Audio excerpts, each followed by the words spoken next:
I always felt like God gave me this talent for a specific reason, and I shouldn't waste it, and it was a big part of my life. Michael Bollinger would sit for hours coloring and drawing. It was his connection to God. But for a shy kid who felt he never fit in, it was also an escape. I didn't enjoy school at all. There was a lot of uncomfortable situations and moments. It was definitely a problem being shy. Despite his social awkwardness, Michael still enjoyed the attention he received because of his talent. It was a good way to stand out and put yourself outside of the crowd. It made me feel like I had some value. But in high school, that changed when he found others were as talented as he was. No longer the artist of distinction, he looked elsewhere for acceptance and escape. At 17, he found both through alcohol. I liked the way it made me feel. I liked the excitement, the gamble that came with it. It gave me courage, and it made me happy.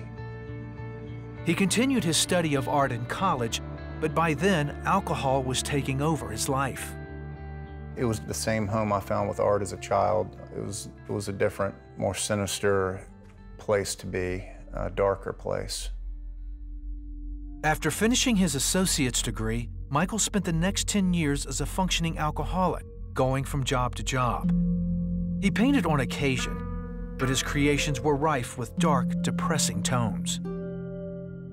There wasn't a lot of joy in those paintings like when I was a child and drawing. There wasn't any happiness.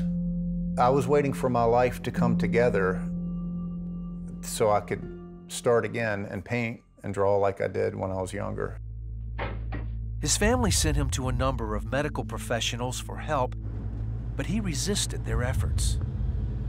I just didn't want to deal with it. I didn't want to stop drinking. I just wanted to continue that lifestyle.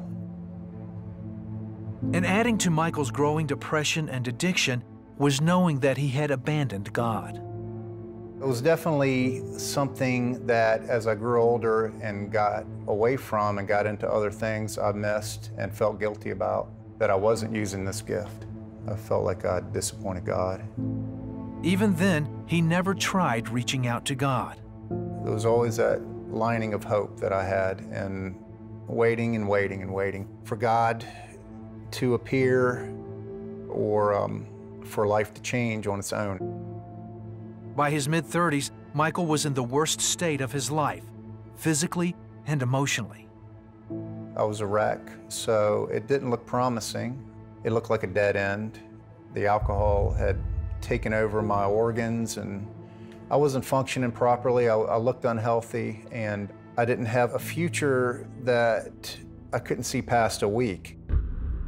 One night, he got into a fight with his brother.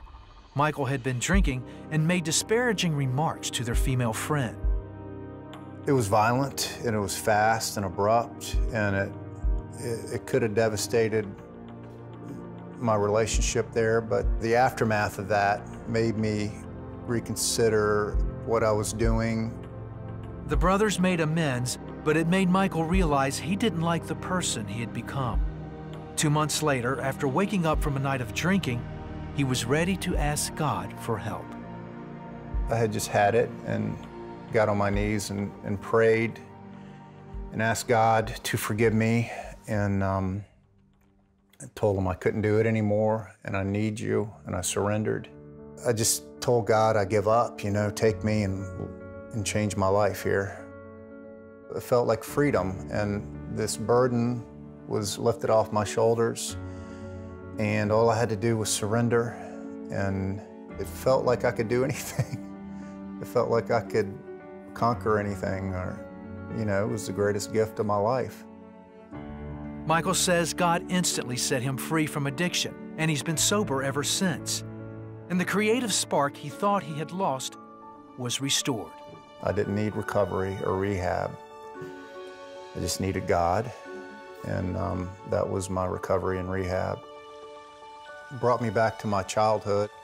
It made me feel whole again, like I was when I was a child drawing. it was the same feeling. It's a home there, and you have endless possibilities. In 2012, he married Lauren, and they have 3 daughters. Now Michael is using his art and his life to glorify God. He turned that wreckage and that mess into this. You know, it's not a perfect life, but it's a pretty beautiful life now.